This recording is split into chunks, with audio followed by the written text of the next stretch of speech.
aos chamados, amados de Deus Pai e guardados em Jesus Cristo, misericórdia e amor vos sejam multiplicados. Veio a palavra do Senhor mais uma vez no Evangelho segundo João, no capítulo 1, capítulo 1. Vamos ler dos versos 19 a 23. João, Evangelho segundo João, no capítulo 1, iniciando a leitura no versículo 19. Eu peço a todos que estejam acompanhando através da Bíblia, aqueles nossos queridos que nos acompanham e participam do culto em casa, com as crianças também, que todos tenham essa oportunidade maravilhosa de estarem lendo e ouvindo a palavra do Senhor. Assim então, queridos, ouçam a palavra do Senhor. Este foi o testemunho de João, quando os judeus lhe enviaram de Jerusalém sacerdotes e levitas para lhe perguntarem: quem és tu? Ele confessou e não negou. Confessou: eu não sou o Cristo. Então lhe perguntaram: quem és, pois? És tu Elias? Ele disse: não sou. És tu o profeta? Respondeu: não. Disseram-lhe, pois: declara-nos quem és, para que demos resposta àqueles que nos enviaram. Que dizes a respeito de ti mesmo? Então ele respondeu: eu sou a voz do que clama no deserto, endireitai o caminho do Senhor, como disse o profeta Isaías. Louvado seja o Senhor pela sua palavra. Nós estamos hoje reunidos para louvar e adorar o Senhor nosso Deus. E nesse momento, estamos olhando um pouco sobre um homem que deu um bom testemunho quando esteve aqui. Na verdade, foi um homem que o Senhor Jesus disse que ele era o maior dos filhos de mulher. Mas João, este João que conhecemos por João Batista, mas o seu nome era João, filho de Zacarias, ele tem uma história. Mais velho 6 meses que o Senhor Jesus, nasceu de Isabel e Zacarias. Esses dois também têm uma característica interessante registrada na palavra de Deus. Se formos lá em Lucas 1:6, Lucas no capítulo 1, versículo 6, nós vamos ver, não é? Isso não é característica de muitos, mas temos isto registrado na Bíblia. Quero dizer, pessoas que receberam de Deus, já registrando na própria palavra do Senhor suas características. Então, em Lucas, no capítulo 1, no verso 6, está escrito a respeito de Zacarias e Isabel, deste casal, não é? Aliás, Lucas, ele tece uma série de características de João, dá detalhes sobre João o Batista, não é? O filho de Zacarias. E aqui no versículo 6 está escrito: ambos eram justos diante de Deus, vivendo irrepreensivelmente em todos os preceitos e mandamentos do Senhor. Que coisa difícil, hein? Eu fico um pouco assim, até preocupado quando eu leio palavras na Bíblia, como, por exemplo, todos, não é? Todos os preceitos e mandamentos do Senhor. Que coisa incrível. Zacarias, um sacerdote, não é? Que atendia no templo, servia no templo, e que recebeu a mensagem da oração que havia sido ouvida por Deus e que iria ser atendida quando servia o Senhor no templo. Este é Zacarias. Esse sacerdote, ele recebe a visita de Gabriel, o mesmo anjo que visita Maria, o mesmo anjo que fala com Maria, o mesmo anjo que anuncia a Maria o nascimento de Jesus. Não é? Ele vai a Zacarias, então, e fala: sua mulher vai ter um filho. Um pedido muito provavelmente dele já há muito tempo, porque ele por dentro age ou até exclama de uma maneira similar à esposa de Abraão, não é? A Sara, dizendo: mas nós já somos velhos, né? Quer dizer, muito tempo já passou, provavelmente essas orações que eu tenho feito já há tantos anos nem faço mais. Mas o Senhor Deus não esqueceu. O Senhor Deus fez cumprir a vontade dele e abençoou Zacarias e Isabel, não é? Isabel, que é parenta então de Maria, ela vai receber inclusive a visita de Maria, depois que Maria recebe a visita de Gabriel e recebe, não é, o anúncio de que será a mãe do Salvador, a mãe do Messias. E no momento que Maria se aproxima a Isabel, aquele feto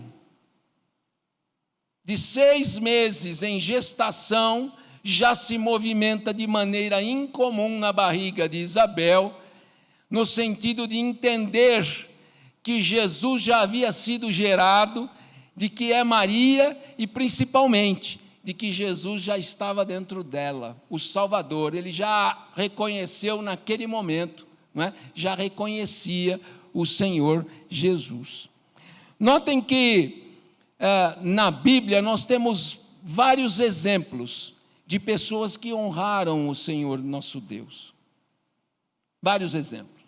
Se nós olharmos no Velho Testamento, nós vamos a José, que não importa as circunstâncias, não importa o momento, não é? Ele mesmo sendo escravo, depois ainda sendo preso escravo, ou ainda como governador, nunca deixou de colocar o Senhor em primeiro lugar.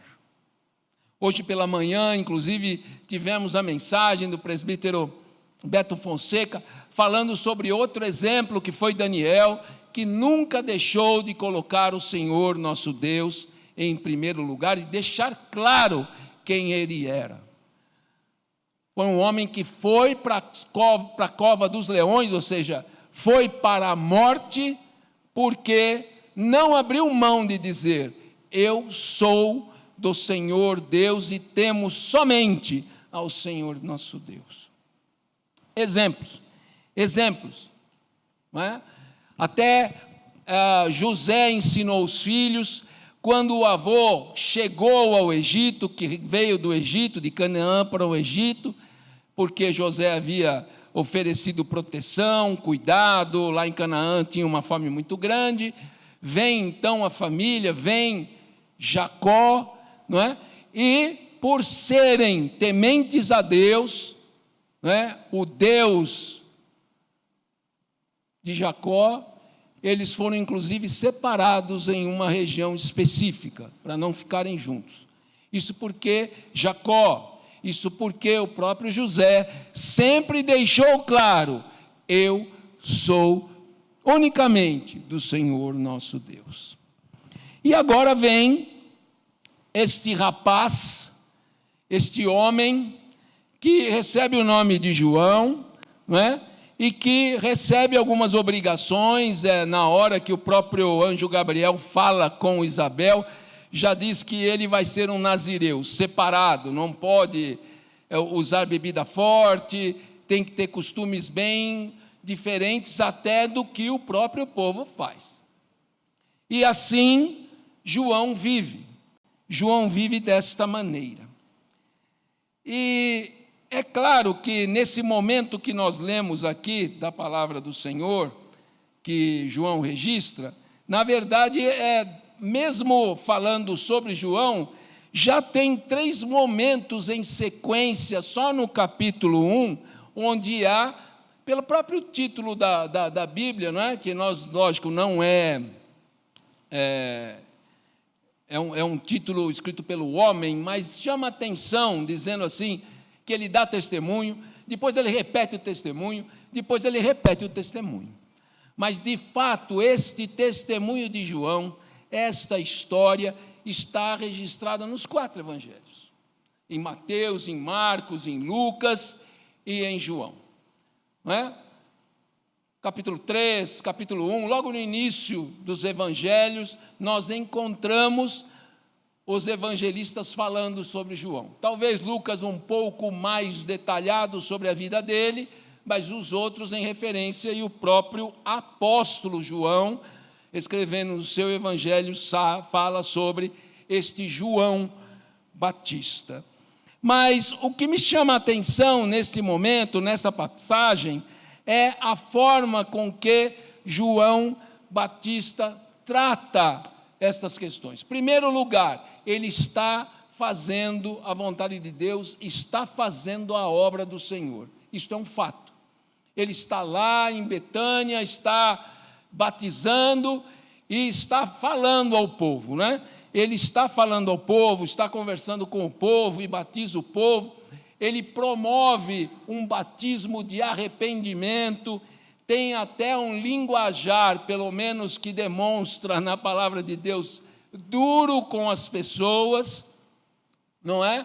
Mas porque ele talvez, no meu ponto de vista, vê a realidade, ele vê o futuro, ele vê para aqueles que não conhecem o Senhor Jesus o que vai acontecer.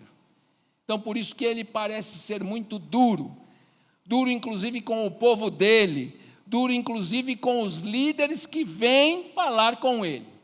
Nós vemos aqui, já lemos, que são sacerdotes, levitas, né? Líderes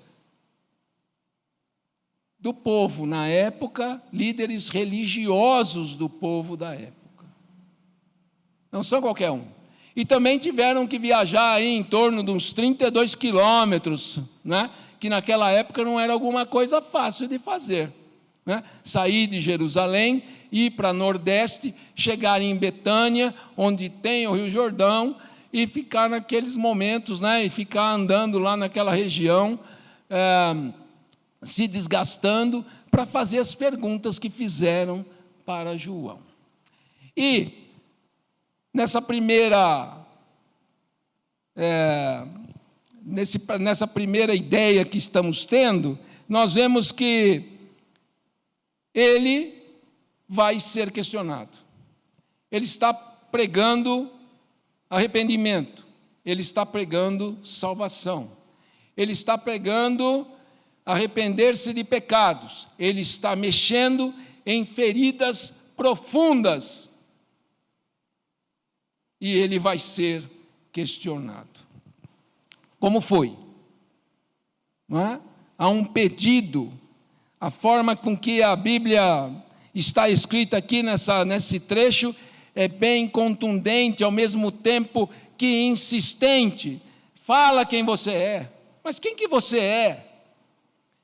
E isso nos traz um momento para nós, como sempre, a palavra de Deus atual, como sempre nós viajamos até o lugar, estamos presentes naquele lugar, estamos vendo, e como discípulos de Jesus, estamos também escutando o questionamento. Quem é você? Quem é você? O que o meu amado irmão, irmã, visitante, querido que nos acompanha via internet, aos jovens, adolescentes, até às crianças. Quem é você? Quem é você?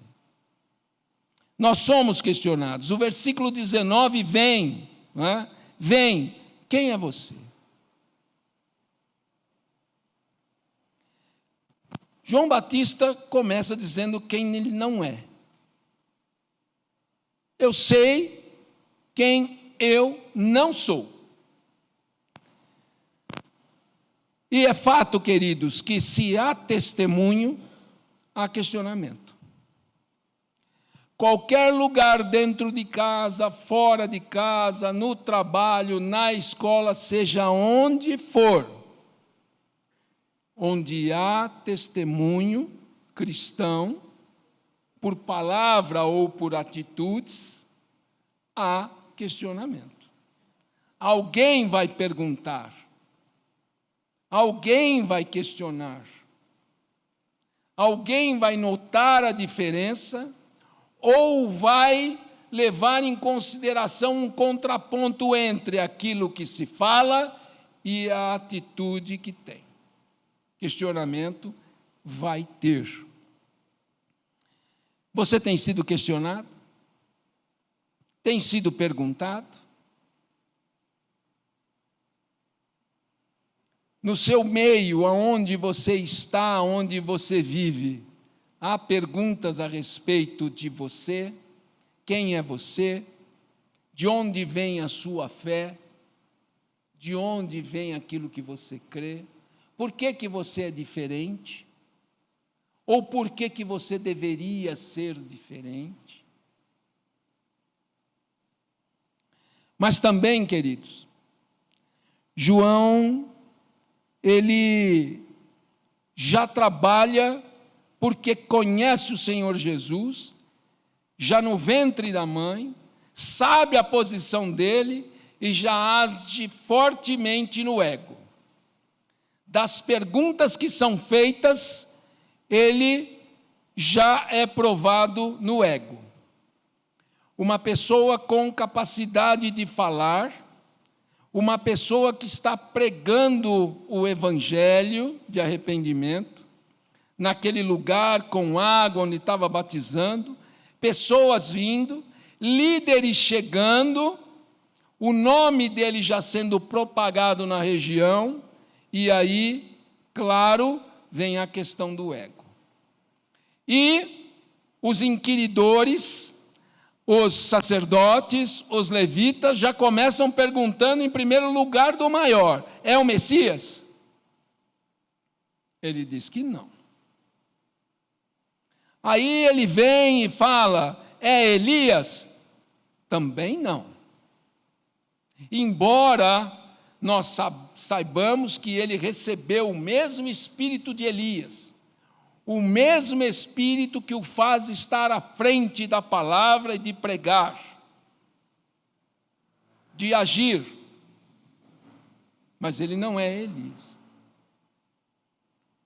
E por fim aparece até um profeta. Este profeta citado aqui, os estudiosos normalmente levam em consideração que seria Moisés, um grande líder, não é? Um grande líder para o povo. E ele diz que não. Não, não, não. E até no Evangelho segundo João, depois da história, depois de estar sendo conhecido, já de ouvir os seus discípulos em relação ao que Jesus estava fazendo, ele mesmo diz lá em João 3,30, ele mesmo fala: convém que ele cresça e que eu diminua. Convém que ele, Jesus, cresça e convém que eu diminua.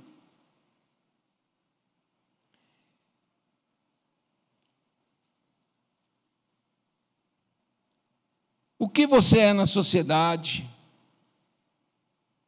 na sua vida, na igreja, nos lugares que já citei, de trabalho, escola, enfim. O que você é? O que você faz? Qual é o seu comportamento? Não é? Falo a respeito do respeito, da compreensão e de aproveitar também as oportunidades, até os questionamentos. Falo a respeito disto. Muitas vezes eu já vi questionamentos, inclusive com queridos, com irmãos.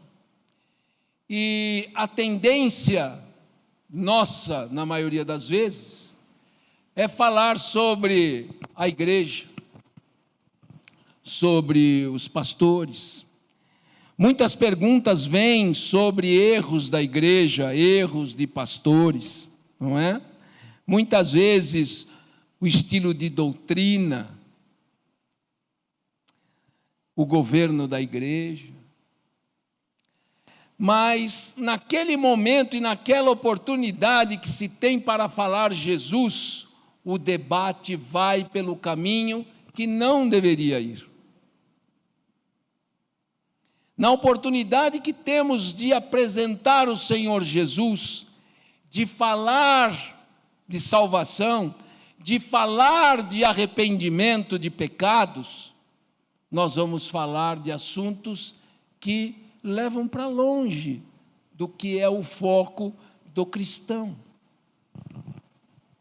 De fato, queridos, nós temos essa tendência da crítica, a tendência de falar, ou até de apresentar a igreja primeiro que Jesus, é um fato. Mas a nossa obrigação, embora amemos a nossa igreja, embora devamos convidar para vir à nossa igreja, isso deve acontecer, mas o foco, o cerne, a primeira coisa que deve acontecer é falar de Jesus. É falar do Senhor Jesus.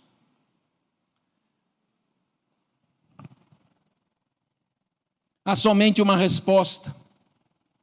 Há somente uma resposta. Ele respondeu no verso 23, eu sou a voz do que clama no deserto, endireitai o caminho do Senhor, como disse o profeta Isaías.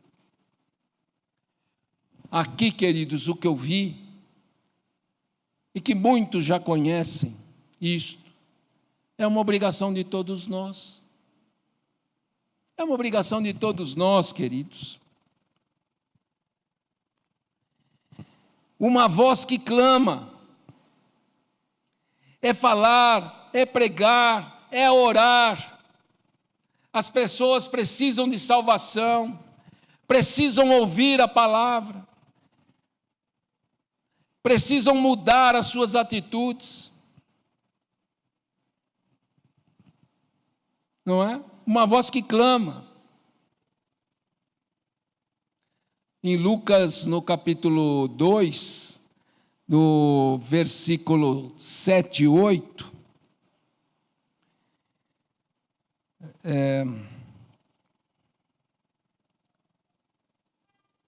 desculpa,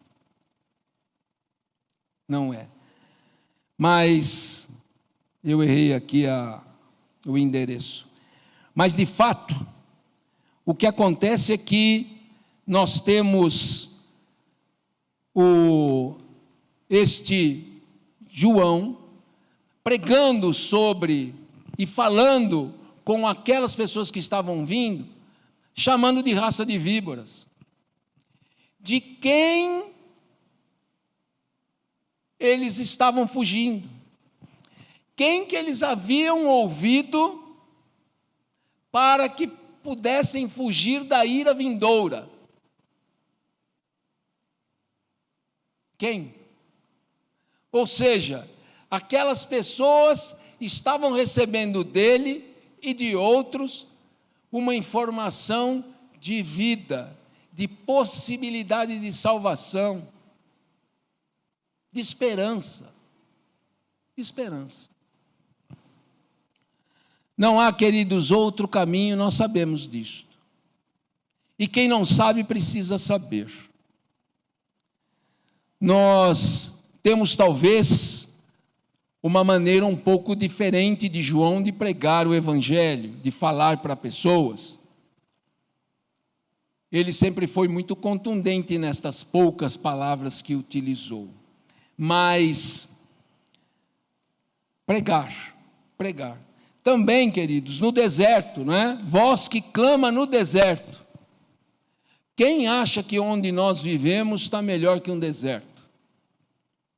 A nossa irmã Vera estava falando aqui na ministração do louvor, falando que para ela chega, né? Não tem mais nada de bom que esteja acontecendo.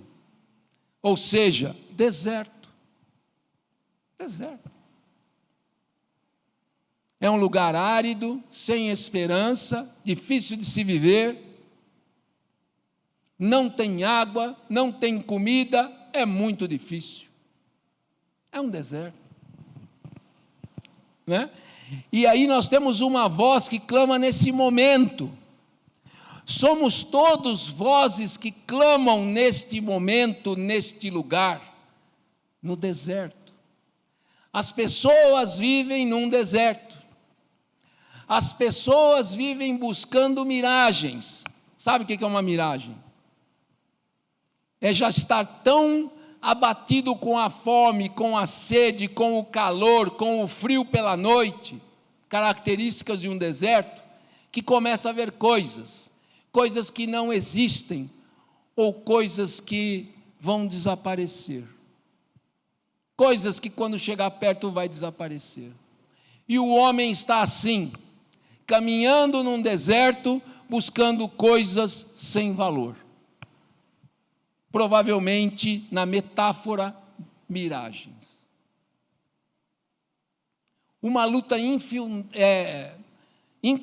infundável por vida, por conquistas, por tudo, mas sem valor. É o que nós temos em Provérbios várias vezes repetido, não é? Dizendo que correm atrás do vento, de nada. Será que estamos assim? E será que não entendemos que muitos caminham assim e que por isso precisam de vozes que clamam no deserto?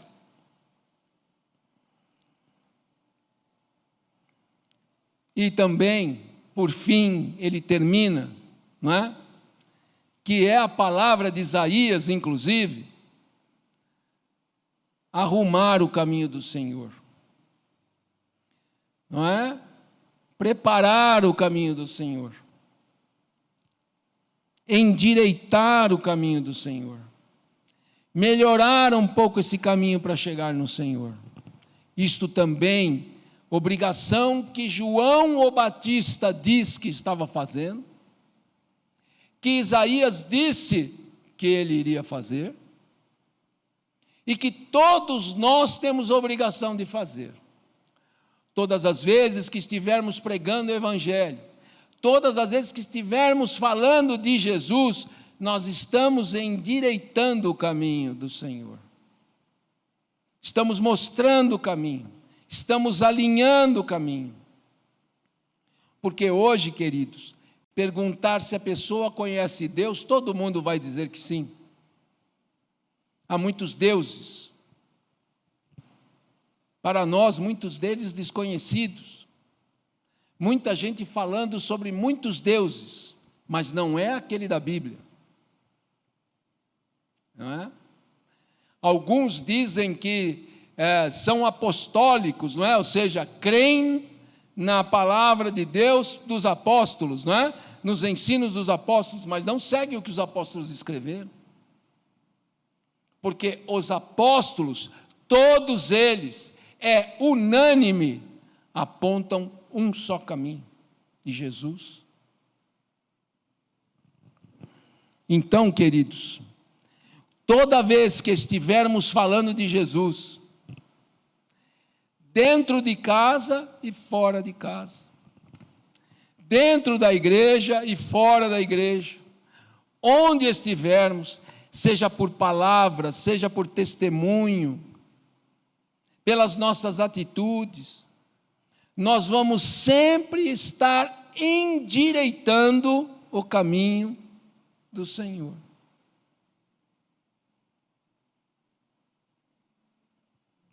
Nós nunca podemos esquecer disso, queridos. Nós nunca podemos deixar de entender que aquilo que Deus está nos dando, Ele quer que nós também ofereçamos. E quando falamos de João, nós falamos de coisas muito boas, não é? João foi uma bênção dada por Deus ao casal de Zacarias e Isabel, não é? Recebeu a bênção de ter um casal que seguia e obedecia a palavra do Senhor. Então essas coisas são muito importantes sempre, não é? Nós compreendermos e entendermos, e cantamos até, estamos sempre falando que o Senhor, nosso Deus, é o Deus dos impossíveis, mas nós temos experiências de impossíveis com Deus? Cantamos que o Senhor Deus nos prepara para a batalha, mas estamos enfrentando batalhas ao lado do Senhor? Estamos lembrando dos impossíveis que nós transpusemos por causa do Senhor? Uma, pelo menos, eu digo, e vocês sabem, uma todos têm. Todos que receberam o Senhor Jesus e receberam salvação, é impossível acontecer isto por força humana, por nossa vontade, por nosso interesse. Então já conhecemos o impossível na nossa vida. Para mim, tem muitos impossíveis, alguns muito grandes, se formos avaliar tamanho das impossibilidades que temos, na vida profissional, na vida pessoal, não é? Mas eu considero que ter sido salvo foi impossível, ter estado na igreja é impossível, e assim sucessivamente. E muitas vezes, quando eu entro na igreja, costumo me lembrar, principalmente no momento que eu estou recebendo a ceia, de que eu sou fruto do poder de Deus e que tudo que está acontecendo na simplicidade do comer do pão e tomar do fruto da videira, para mim são coisas impossíveis. Eu não mereço estar aqui, estar sentado aí, entrar aqui, eu não mereço dizer que sou cristão, eu não mereço nada. Mas o amor de Deus tocou a minha vida, como de muitos, e mostrou o quanto Ele é o Deus dos impossíveis.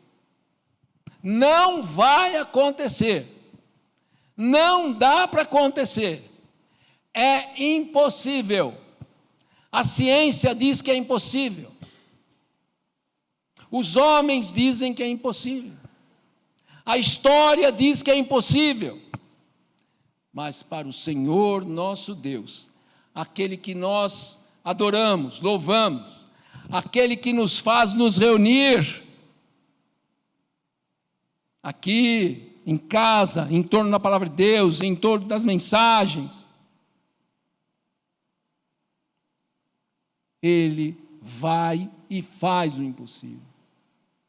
O exemplo que nós demos aqui foi o de Isabel e de Zacarias, ouvindo uma oração, e temos falado aqui sobre esperança, temos falado sobre oração, sobre continuar, mesmo que para nós demore, o Senhor Deus vai agir, o Senhor Deus vai atuar, porque Ele é o Deus dos impossíveis e nos ama.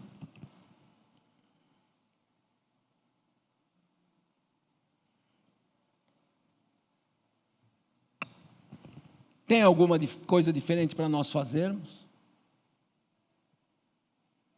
Nós não precisamos, como João Batista, ou Batista, né? Nos vestirmos com pele de carneiro, cinto de couro, não é? Não precisamos. Não precisamos comer insetos com mel silvestre. Não precisamos. Não precisamos chamar aqueles que se interessam de raça de víbora. Não precisamos. O que nós precisamos é olhar para o lado e ver as pessoas que carecem e precisam de Deus. Podem estar muito próximas da gente. Alguns podem ser um único momento que temos na vida. Mas todos carecem da graça de Deus. Quão fantástico é entregar a vida sabendo da obrigação ou destino de preparar o caminho do Senhor. O Espírito Santo é que vai convencer do pecado, da justiça e do juízo, não somos nós. Mas a nossa obrigação é preparar o caminho, como João fez, que foi enfático na sua missão. Que saibamos responder às questões, que saibamos olhar a nossa vida todos os dias e buscar cada vez mais sermos parecidos com o Senhor Jesus e que possamos usar todas as nossas oportunidades para falar de Jesus e aplanar os caminhos do Senhor. Que Deus nos abençoe.